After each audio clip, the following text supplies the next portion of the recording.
साहेली sari showroom में आज काफ़ी भीड़ थी। छुट्टी का दिन था और त्योहार भी नज़दीक के दिनों में थे, इसलिए बाजार में लोगों की भीड़ थी। शोरूम में 7-8 सेल्समैन ग्राहकों को साड़ियाँ दिखा रहे थे। सुरेश नाम का सेल्समैन भी एक महिला ग्राहक को साड़ी दिखा रहा था।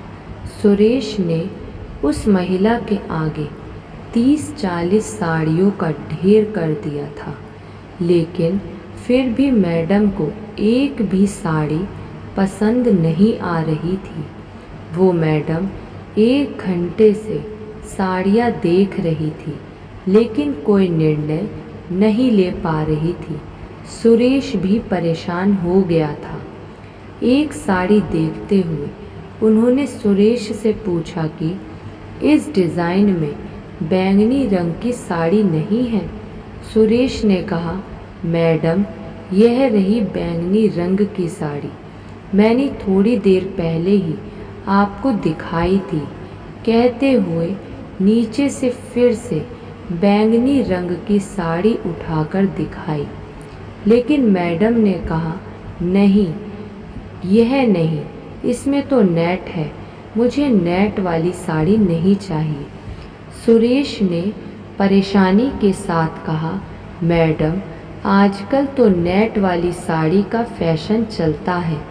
आप जिस डिज़ाइन की बात कर रही हैं वो सिंथेटिक साड़ी में नहीं बनती। सुरेश की बात सुनकर मैडम बोली, अरे कैसे हो सकता है? मेरे पड़ोस वाली औरत वैसी ही साड़ी पिछले हफ्ते ले आई है, इसलिए तो मैंने पूछा। आपके पास वो साड़ी नहीं है, ऐसा क्यों नहीं कहते आप? सुरेश ने चिढ़ते हुए कहा, मैडम, हमारे पास साड़ी की जितनी वैरायटी है उतने पूरे बाजार में आपको कहीं नहीं मिलेगी।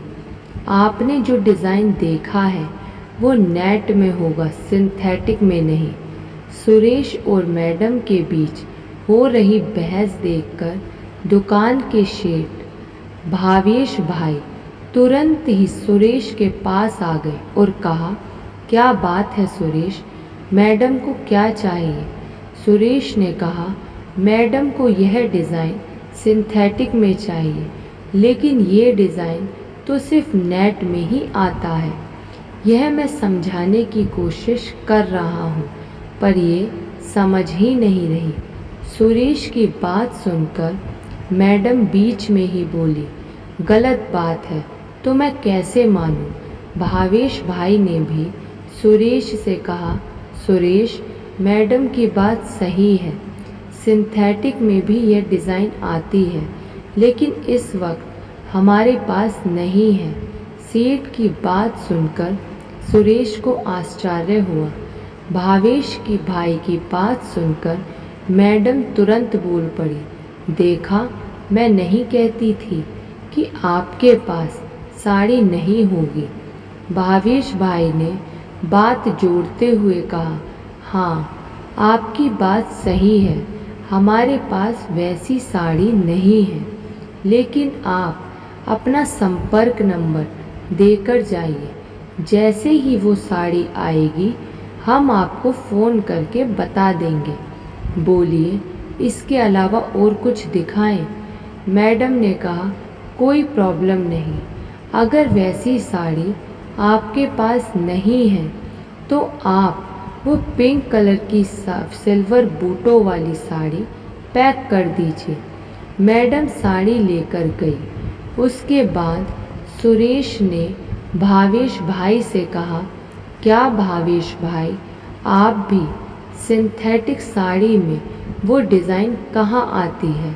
आपने झूठ क्यों कहा?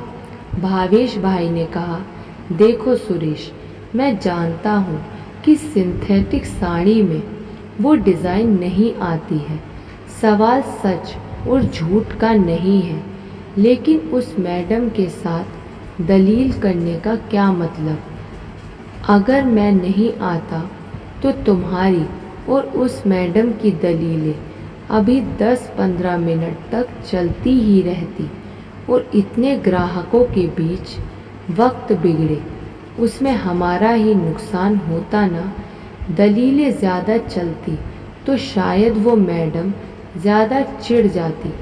मैंने जानबूझकर कहा कि आपकी बात सही है, तब जाकर वो चुप हुई और दूसरी साड़ी लेकर गई, वरना हमारा भी वक्त बिगड़ता और दूसरे ग्राहक भी हाथ से निकल जाते।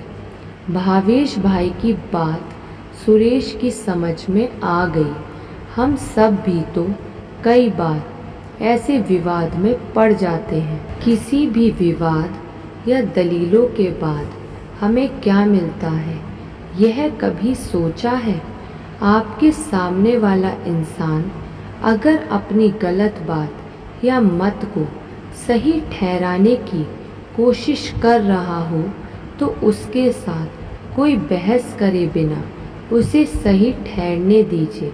हमारी बात चाहे कितनी ही सच्ची और सही हो, लेकिन बहस करने से कभी भी सामने वाले का दिल नहीं जीत पाएंगे। हम कितनी छोटी छोटी बातों को लेकर बहस करते हैं, उसके बारे में सोचेंगे तो आश्चर्य होगा। यह रही ऐसी कुछ छोटी छोटी बातें।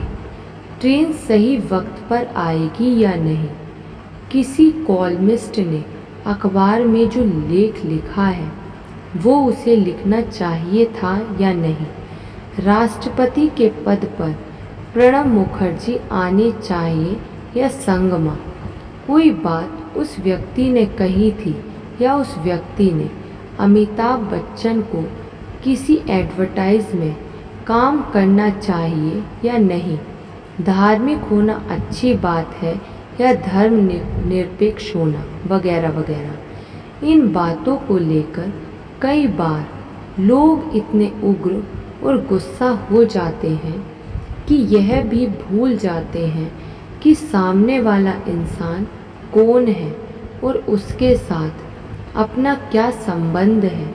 इसका कारण है इंसान का अपने मत के प्रति प्रेम, लगाव या जिद। अपनी मान्यता के प्रति प्रेम, सही अर्थ में तो इसे प्रेम नहीं पर मोह कहना चाहिए।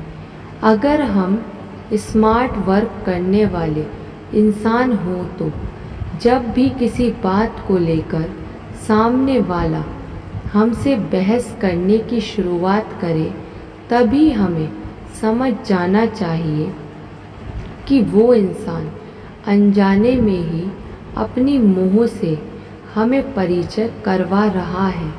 वो दिखा रहा है कि उसे किस चीज़ के प्रति मोह है। अगर आप उसके मोह का स्वीकार कर लेंगे तो वो आपका विरोध करने के बदले आपके पक्ष में आ जाएगा।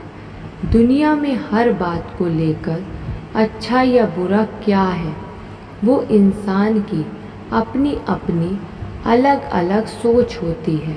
इसलिए जो मैं जानता हूँ वही सच है, ऐसा समझने की भूल नहीं करनी चाहिए। अगर हम जो मानते हैं वही सच है तो भी सामने वाला उसका स्वीकार करे, यह ज़रूरी नहीं। लोगों के मानने या ना मानने से हकीकत नहीं बदल जाती।